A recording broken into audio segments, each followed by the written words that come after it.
என்னுடைய நண்பன் ஒருவன் என்னிடத்தில் சொன்னான், பர்வீன், நீ பேச போகும்போது ஒரு வேலை செய்யறியா? இதை அவன் சொல்லி ஒரு 18 ஆண்டுகள் ஆச்சு. சொல்லுப்பான போகும்போது ஏதாவது ஒரு புத்தகத்தை படிச்சுட்டு போயேன். ஏதாவது ஒரு புத்தகத்தை படிச்சுட்டு போனா என்ன நடக்கும்? நீ படிச்சுட்டு போயேன், அவ்வளவுதாங்க ரகசியம். ஏதேனும் ஒரு புத்தகம் தான் அவன் சொன்னான். எந்த புத்தகம் என்று நான் தேர்ந்தெடுக்கிறேன். ஒவ்வொரு முறை பேச வருவதற்கு முன்னாலும் அந்த புத்தகத்தை வாசித்து விட்டு அதற்கு பின்னால் வந்து பேசுகிறேன். 18 ஆண்டுகளுக்கு முன்னால் என் பேச்சு வேறு, 18 ஆண்டுகள் கழித்து இன்றைக்கு என் பேச்சு வேறு என்பது என் வாசிப்பு திறத்தினால் நான் கண்டெடுத்த வெற்றி. இது அப்சர்வேஷன். எப்படி ஒரு விஷயத்தை புரிந்து கொள்வது, எப்படி ஒரு விஷயத்தை பார்ப்பது. நான் இப்படி சொல்றேன், பகவத்கீதை யாருக்கு சொல்லப்பட்டது? அர்ஜுனனுக்கு சொல்லப்பட்டது. எங்கே சொல்லப்பட்டது? சாபாஷ். போர்க்களம்னா சரியான கலாட்டாங்க. சரியான கலாட்டா இருக்கிற அந்த பகுதியில ஒரு குரு தன் சீடனுக்கு அறிவுரை சொல்றாங்க. இந்த உலக புகழ் பெற்ற ஓவியம் ஒண்ணு இருக்கு, பிரமாதமான ஒரு ஓவியம். அதுக்கு மிகப்பெரிய பரிசு கிடைச்சது. உலகத்திலே ஆக சிறந்த ஓவியம் அதான். என்ன தெரியுமா? வெளியில புயலின் சூழல், ஒரு மரத்திலே பொந்திலே ஒரு பறவை அமைதியாக உட்கார்ந்து. வெளியில் எவ்வளவு போராட்டம் இருந்தாலும் யார் ஒருவர் உள்ளத்திற்குள் அமைதியாக இருக்கிறார்களோ அவர்கள் தான் வாழ பிறந்தவர்கள், அவர்கள் தான் ஜெயிக்க பிறந்தவர்கள். எவ்வளவு வேண்டுமானாலும் வெளியில் சூழல் இருக்கட்டும், நீ உன் நிலை தவறாமல் இருக்கிறாயா? அதற்கு பெயர் தான் கல்வி. இப்படி ப்ரொவோக் பண்ணிடுறாங்களே நம்மள, இப்படி கோபம் வந்துருதே, இப்படி நம் நிலை தாழ்ந்து விடுகிறோமே. அப்படி என்றால் நாம் கற்கவில்லை என்று பொருள். ரொம்ப ஆச்சரியமா சொல்ற. பகவத்கீதை போர்க்களத்தில் அர்ஜுனனுக்கு சொல்லப்பட்டது. எப்போ? ஆயுதங்களை அவன் கீழே போடும்பொழுது ஆயுதங்களை தூக்குடா என்று சொல்லி விஸ்வரூபம் எடுத்த கிருஷ்ணன் அர்ஜுனனுக்கு பகவத்கீதை சொன்னான். நான் ஒன்னு சொல்லட்டுமா? அப்படிலாம் விஸ்வரூபம் எடுத்திருந்தா போர்க்களத்தில் இருக்கிற எல்லாருக்கும் அது கேட்டிருக்கும். யாருக்கும் கேட்கல. ஏன் தெரியுமா? ஜெயகாந்தன் சொல்லுவது போல் விஸ்வரூபம் என்பது காட்டப்படுவதல்ல, நீங்கள் காண்பது.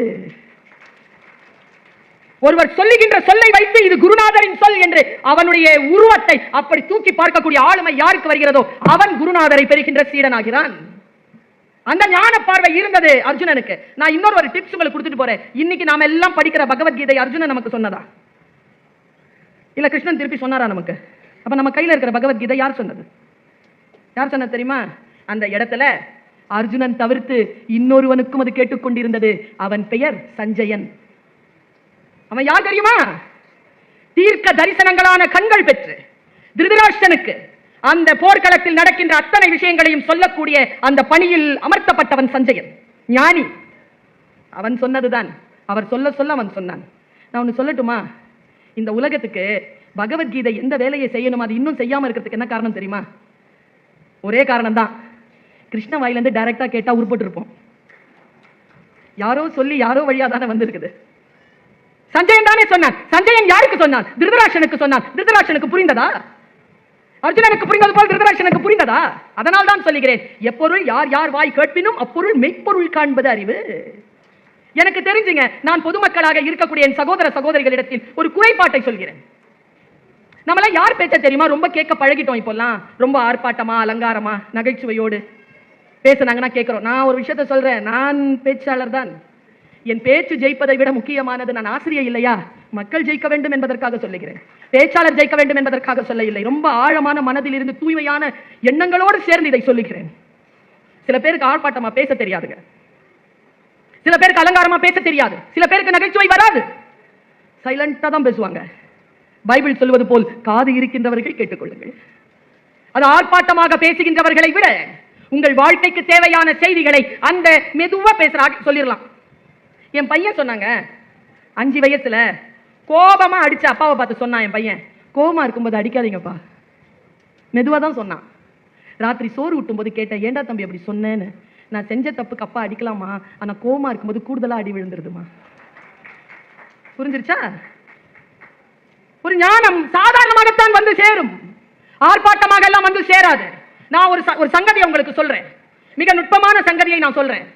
அடுத்தவர்கள் சொல்கிறார்கள் என்பதற்காக அல்ல, நமக்கான ஆழமான புத்தியை வைத்துக் கொண்டு வடிகட்டி தான் அந்த கருத்துக்களை நாம் ஏற்றுக்கொண்டாக வேண்டும். எங்க வீட்டில் சொல்லுவாங்க, கேட்கும் போது ரொம்ப ஆர்ப்பாட்டமா தான் இருக்கும் சில வார்த்தைகள், ஆனா ரொம்ப ஆழமா யோசிச்சேன்னா ஒன்னுக்கும் பிரயோஜனம் இல்லைன்றது தெரியும். ரொம்ப ஆழமா யோசிச்சு பாருங்க, சில சொற்களுக்கு பொருளே இருக்காது, சொல்லும் போது அவ்வளவு ஆர்ப்பாட்டமா இருக்கும். அது ஆமா இல்ல ஆமா இல்ல ஆமா இல்லன்னு இருக்கும், ஆனால் ரொம்ப ஆழமா யோசிச்சா இல்லன்னு மனசு ஆர்குமெண்ட்ல வந்து நிற்கும். நான் ஒரு விஷயம் சொல்றேங்க, இந்த ஆர்குமெண்ட்ங்கிற சொல்லு இருக்குல்ல, இன்றைய இளைஞர்கள் நிறைய செய்யறாங்கப்பா.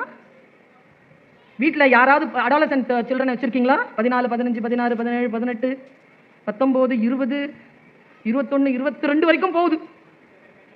Argument argument argument. முதல்லலாம் நான் கோச்சிக்கிட்டா எங்க அம்மா சோறு தின்ன நான் கூப்பிடவே கூடாது, கூப்பிடாதுங்க.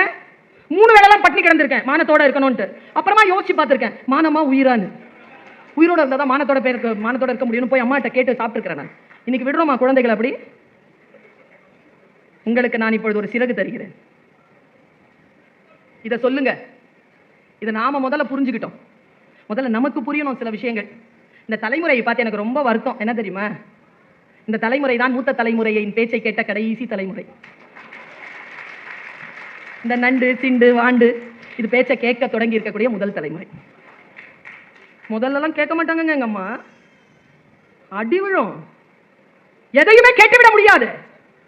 நான் யோசிச்சு பார்க்கிறேன், உங்களுக்கு ஒரு சிறகை நான் இப்பொழுது தருகிறேன். ரொம்ப யோசிச்சு பார்த்தா ஒரு சிங்கம் இருந்துச்சான், அது பஞ்சாயம் பண்ணிட்டு ஒரு இடத்துல உட்கார்ந்துருக்கு.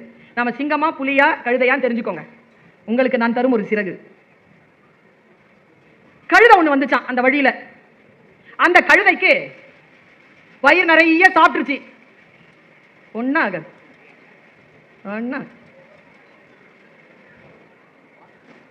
அவ்வளவுதான்.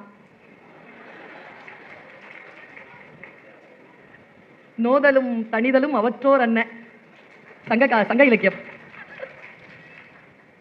நல்ல வயிறு நிறைய புல்லு சாப்பிட்டு வந்துச்சான் கழுதை. அது வரும்போது ஒரு புலி எதிர்பட்டு இருக்கு. கழுதைக்கு என்னன்னு தெரியல, புலியோட அன்னைக்கு பேசணும்னு ஒரு ஆசை. நிறைஞ்சிருச்சுன்னா, வயிறு நிறைஞ்சிருச்சுன்னா சில பேருடைய அலப்பறை தாங்க முடியாது. பார்த்துருக்கீங்களா? என்ன தனியா இருக்கிற புலி கிட்ட கழுதை, ஏன் என்ன நான் வயிறு நிறைய சாப்பிட்டேன் புல்லு. புலி சொல்லிச்சா நான் புல்லு சாப்பிட மாட்டேன்னு எனக்கு தெரியுமே, அதனால தான் நான் சாப்பிட்டேன். உடனே புலி சொல்லிச்சா நான் புல்லு சாப்பிட்றவங்கள சாப்பிடுவேன். உடனே கோவம் வந்துருச்சு கழுதைக்கு. இரு இன்னைக்கு 1-2 பாத்திரலாம் புலின்ட்டு. புலிக்கு ஏதாவது ஒன்று கெடுதல் பண்ணணும்னு நினைச்சது கழுதை. உனக்கு தெரியுமா நான் சாப்பிட்ட புல்லினுடைய கலர் என்ன? நான் புல்லு சாப்பிட மாட்டேன், நான் கலர் தெரியும், கிரீன். நான் சாப்பிட்டவன் நான் சொல்றேன் ப்ளூ. என்ன ப்ளூங்கிற? ப்ளூ தான், உனக்கு அறிவு இல்ல, பேர் தான் புலி. நீ சாப்பிட மாட்டல, சாப்பிட்ட நான் சொல்றேன்ல ப்ளூ. 2 பேருக்கும் ஆர்குமெண்ட் ஹீட் ஆகி ரொம்ப ஹை லெவல்ல போய் சிங்கத்துக்கிட்ட பஞ்சாயத்து போயிடுச்சு. எல்லாரும் சேர்ந்துட்டாங்க. அடிச்சும் சாப்பிட முடியாது, ஏன்னா ஆர்குமெண்ட் நடந்துட்டு இருக்கு. கோர்ட்ல கேஸ் இருக்கும்போது ஆர்குமெண்ட் பண்ண முடியாது தானே, எல்லாரும் பார்த்துட்டு இருக்கும்போது ஒன்றும் செய்ய முடியாது தானே. அப்படிதான் குற்றங்கள் நடக்கின்றன. நேரா போய் 2 பேரும் நிக்கிறாங்க. சிங்கம் கிடைச்சான், என்னடா விஷயம்? நேரா கழுத முன்னால வந்துச்சு. சார் நான் புல்லு சாப்பிட்றேன், உங்களுக்கு தெரியும் சார். இந்த புல்லு சாப்பிட்றது இல்லை சார். சாப்பிடாத புலி சொல்லுது சார் புல்லுனுடைய கலர் கிரீன். சாப்பிட்ட நான் சொல்றேன் சார் ப்ளூ. எனக்கு தெரியும் சார் நீங்களும் சாப்பிட்றது இல்லைன்னு. இப்போ சொல்லுங்க சார், நான் கரெக்டா அவன் கரெக்டான்னு? சிங்கம் பார்த்துச்சான். இப்போ நம்ம சிங்கமா புலியா கழுதையான்னு தான் கேள்வியே. நான் இதை போட்டிருக்கிறது தூண்டில். நீங்க எங்க சிக்கிறீங்கன்னு பாருங்க. நான் சிக்கிக்கொண்டேன், ஆனால் நான் தெளிவானேன். நீங்களும் சிக்கிக்கொண்டு தெளிவாகுங்கள். சிங்கம் சொல்லிச்சான், என்னப்பா நடந்துச்சு சார்? காலையில சாப்பிட்டு வந்த உடனே இந்த ஆளோட ஒரே ஆர்குமெண்ட் சார். யார் ஆர்குமெண்ட் பண்ணது? புரியுதான் சார். இங்க வா, விஷயம் யாருது? விஷயம் எந்த சார்? எவ்வளவு நாளா சாப்பிட்ற? பிறந்ததுல இருந்து சாப்பிட்றேன் சார். பார்த்து சாப்பிட்றியா? பார்த்து தான் சார் சாப்பிட்றேன். என்ன கலரு? ப்ளூ. உண்மையா சொல்றியா ப்ளூ? உண்மையா சொல்றேன் சார் ப்ளூ. சரி போ, ப்ளூ தான் போ. சார் இந்த புலிக்கு ஏதாவது தண்டனை கொடுங்க சார். இரு இங்க வா, நீ புலி சாப்பிடுறியா? அவன் சாப்பிட்றவன் சொல்றான்ல ப்ளூன்னு. சார் உங்களுக்கு தெரியாதா சார் அது கிரீன்? அவன மாதிரியே நீ இன்னிலிருந்து 5 மாசம் நீ பேசக்கூடாது, இதான் தண்டனை போ. கழுத துள்ளி குச்சிட்டு வெளில ஓடிடுச்சு. புலி சொல்லிச்சா, உன் தண்டனையை நான் ஏத்துக்கிறேன், ஆனா ஒரே ஒரு டவுட், ஏன் இந்த தண்டனை எனக்கு கொடுத்தேன்னு மட்டும் சொல்ல. புலி கேட்டதற்கு சிங்கம் சொன்னது, உனக்கு தண்டனை கொடுத்தது எதற்கு தெரியுமா? நீ அறிவார்ந்த மிருகம்.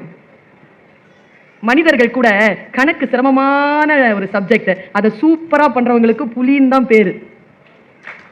அவன் கணக்குல புலியும்பாங்க, வீரத்தில் அவன் சிங்கம் மாதிரின்னு சொல்ல மாட்டாங்க, அவன் புலி மாதிரியான வீரம் தான் சொல்லுவாங்க. நந்தி கலம்பகத்தில் கூட நந்திவர்மனுடைய வீரம் புலியிடம் சேர்ந்தது என்றுதான் எழுதுவார் ஆசிரியர். புலி வீரம், வீரத்திற்கு நீ பெயர் போனவன், உனக்கு ஏன் தண்டனை தெரியுமா? கழுதையோட ஆர்குமெண்ட் பண்ணல, அதுக்குதான். சொல்லிட்டு சிங்கம் சொல்லிச்சா, இதுதான் இன்னைக்கு நம்ம எல்லாரும் தெரிஞ்சுட்டு போக வேண்டிய விஷயம். நான் தருவது சிறகு, முடிந்தால் பறந்து கொள்ளுங்கள். கழுதைன்னு ஏன் தெரியுமா அதுக்கு பேர் வந்துச்சு? எந்த கழுதையும் எந்த அறிவுரையையும் ஏத்துக்காது. ரெண்டாவது பாயிண்ட், நான் எது சரின்னு நினைக்கிறோமோ அதை தான் செய்யும். நீ திருத்த வந்தன்னு வச்சுக்கோ, உனக்கே தண்டனை வாங்கி கொடுத்துரும், நம்மள குற்றவாளி ஆக்கிட்டு போயிடும். அதுக்கு பேர் தான் கழுதை. அதனால் நாம் கழுதையா புலியா சிங்கமா என்று நாம் முடிவு செய்து கொள்ள வேண்டும் என்று நான் ஒரு புத்தகத்தில் படித்தேன். இதோ அந்த பக்கத்திற்கான அந்த பக்கத்தை இப்படி விடுகிறேன், நீங்கள் சிறகாக மாற்றிக்கொள்ளுங்கள். வாழ்க்கை நமக்கு சில விஷயங்களை கற்றுத் தருகிறது.